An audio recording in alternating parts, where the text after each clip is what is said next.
Salam à tous, j'espère que vous allez bien. Vous allez me dire, on est qualifié en 8ème, comment ça peut ne pas bien se passer? Comment ça peut ne pas aller? Ah bah les gars, on a vu des choses qui n'ont pas forcément rassuré contre cette équipe du Gabon. En plus, c'était l'équipe B. Et c'est pour cette raison que nous sommes là aujourd'hui. Bienvenue sur cette vidéo analyse Maroc contre Gabon. Aujourd'hui, nous allons essayer de répondre à 3 questions. Que signifie en gros ce nul obtenu pour le Maroc? Est-ce qu'au final, c'est vraiment une bonne chose ou pas du tout? Contre quel adversaire nous allons jouer en 8ème de finale? Et quels sont les tops et les flops côté marocain? Allez, on se retrouve tout de suite après le générique.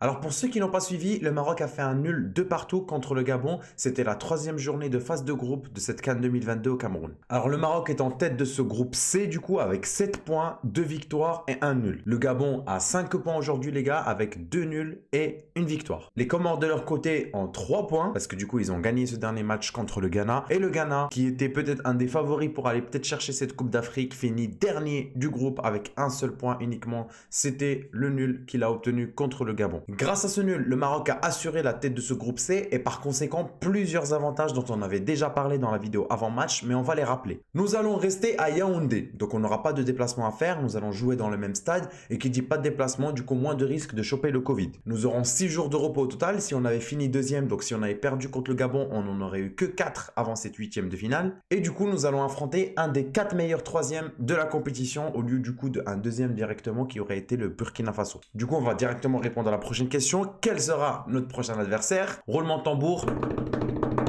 Alors, j'ai justement, les gars, attendu de faire cette vidéo pour avoir, du coup, le nom de notre adversaire, histoire de vraiment avoir une vidéo analyse après match complète. Et ça va être, roulement de tambour, le Malawi. Tu sais, ça peut ne pas être une bonne chose. Ah ouais. Du coup, nous allons parler plus en détail de cet adversaire et du coup de cette prochaine rencontre en 8e de finale de cette Coupe d'Afrique lors de notre prochaine vidéo. Ça va être la vidéo avant-match. Elle sortira normalement lundi. Vous connaissez mon normalement, il se peut qu'elle sorte mardi matin, tout dépendra de comment je réussis à avoir les infos. Mais en tout cas, nous allons jouer mardi soir contre le Malawi à 20h. On se retrouvera où? Voilà, dites-moi en commentaire. Vous savez quoi? Je vais voir qui regarde les vidéos jusqu'au bout. Ouais, parce que ça fait longtemps que je vous ai pas fait un petit test. Vous spammez tous en commentaire le nom de ma chaîne Twitch. C'est bon ou pas? Je vais voir ce qu'il est vrai de vrai validé par mes refrains. Impossible de faire le retraité le plus beau de mes secrets.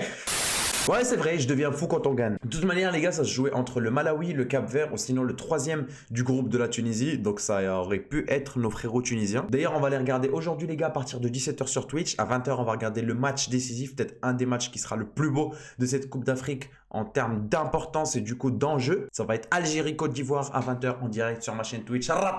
Je vous attends. Du coup, revenons maintenant sur ce match Maroc contre Gabon. Alors, sachez que je vais plus mettre les extraits sur ma chaîne YouTube. J'ai déjà eu un petit avertissement de YouTube là lors de la dernière vidéo après match contre les Comores. Et je referai pas la même bêtise, les gars. J'ai pas envie de me faire sauter ma chaîne. On vient à peine de recommencer. Chill. Alors, en vrai, si vraiment vous voulez voir mes réactions en même temps avec du coup les actions du match, vous avez ma chaîne TikTok Wadelfoot. Vraiment, pour ceux qui sont pas encore abonnés, les gars, vous ratez des dingueries. Wallah, c'est vrai. Lien en description toujours à Twitch et TikTok. Non, mais même si on met pas les extraits, les gars, on va parler vraiment de ce match et des impressions que j'ai comme il se doit, parce qu'il y a des choses à dire. Bravo aux Gabonais qui, malgré du coup une équipe décimée par le Covid avec une équipe B, ils ont réussi à nous faire très mal. Ils ont eu un réalisme de fou, ils ont supposé le jeu à plusieurs moments. On les a regardés jouer même si c'était pas la majorité du match. Non, vraiment très solide cette équipe gabonaise. On va voir jusqu'où ils pourront aller en cette Coupe d'Afrique. Alors rappelez-vous les gars ce que je vous ai dit sur la dernière vidéo. J'avais dit qu'il fallait absolument pas toucher à la défense sur ce match là. Même si nous étions qualifiés d'office et qu'on cherchait juste la première place, je dis juste même si c'est important, il fallait pas pour moi les gars bouleverser cette défense parce que c'était la chose la plus solide que nous ayons eu depuis le début de cette compétition. Alors même s'il y avait un carton jaune pour Hakimi et pour Massina qui du coup risquait peut-être la suspension sur les 8e de finale s'ils avaient eu un 2e jaune d'affilée, pour moi il fallait prendre ce risque là pour au moins sécuriser ce match le plus possible. Et voilà, dites-moi, hein, là s'il n'y avait pas Hakimi, qui aurait mis ce coup franc à part lui? Alors, mes plus gros flops, les gars, sur ce match, ce serait certainement le frérot Chakla et le frérot Nasseri. Je dis les frérots pour une dénomme un peu avant de les casser comme ça. Pardon. Non, les gars, honnêtement, Chakla, 2 grosses erreurs qui ont conduit à 2 buts. Vous pourrez me dire ce que vous voulez de lui, les gars. Pour moi, je veux que Romain Saiss revienne le plus tôt possible. La première erreur, c'est pas une erreur qu'il a fait exprès. Ça peut arriver à tout le monde de zlag. Moi-même, quand j'étais petit, je zlaguais tout le temps hammam. Mais les frères, c'est un match décisif. Tu es le dernier défenseur. Tu glisses, tu tombes, le mec il est face au but, il a juste à finir. Sur le deuxième but, pareil, mal couvert. La passe, le mec il a réussi à la trouver très facilement en retrait parce qu'il s'est jeté, frère, il faisait le grand saut là comme ça. Non, non, non. Ah, revenons vite là, revenons vite avec Romain Sey, c'est qu'on n'en parle plus. Parce que les gars, au-delà de ces deux erreurs, on l'a pas senti serein sur ses interventions et sur ses relances pendant tout le match. Je suis désolé, mais aujourd'hui, Chakla n'a pas le niveau de représenter le Maroc en 8e de finale de Coupe d'Afrique. Va faire de l'entraînement et reviens l'année prochaine, ou dans 2 ans, ou je sais pas, il a quel âge, mais frère, non. Je veux plus. Même en termes de cohésion avec Egal, c'était moyen. Donc vraiment, voilà. 6. Al-Nasseri, c'est la même chose que le dernier match. Khoya Nasseri. Alors, je t'aime beaucoup. Wallah que c'est vrai. Je t'aime beaucoup. C'est pas parce que je critique ton jeu que je critique ta personne. Ça se voit, t'es quelqu'un de bien dans la vraie vie. Wallah, bayna. Allah ya'ammar hada. Wa fiq Allah yarhampak. On sait que sa force, c'est les duels aériens, le pressing, le jeu sans ballon. Dans ce match, pour moi, il a trop eu la balle au pied. Il a trop eu de possibilités d'aller dribbler, d'aller faire mal. Et il aurait fallu un Mounir à sa place pour concrétiser ses occasions-là. Pour moi, les gars, grosse déception. Je sais qu'il revient de blessure. Pour moi, c'est pas une excuse à sortir. Si tu reviens de blessure, on estime que tu n'as pas encore assez le niveau pour représenter du coup cette équipe à ce stade-là de la compétition. On fait patienter. Il va avec son club, il récupère de sa blessure et après il revient donner avec nous. Avec l'équipe marocaine, les gars, ça doit être l'élite de l'élite, frère. T'as compris ou pas? Je sais pas si Vaïd va lui faire encore confiance pour le rentrer en tant que titulaire sur le prochain match. Moi, les gars, c'est douteux. Honnêtement, mauvais bail. Et je vous le dis honnêtement, Vaïd, c'est loin d'être mon sélectionneur préféré qui est passé par la phase équipe nationale marocaine. Alors, vous le savez, j'avais un faible pour Hervé Renard. Mais j'aime bien quand même sa manière de réfléchir, les gars.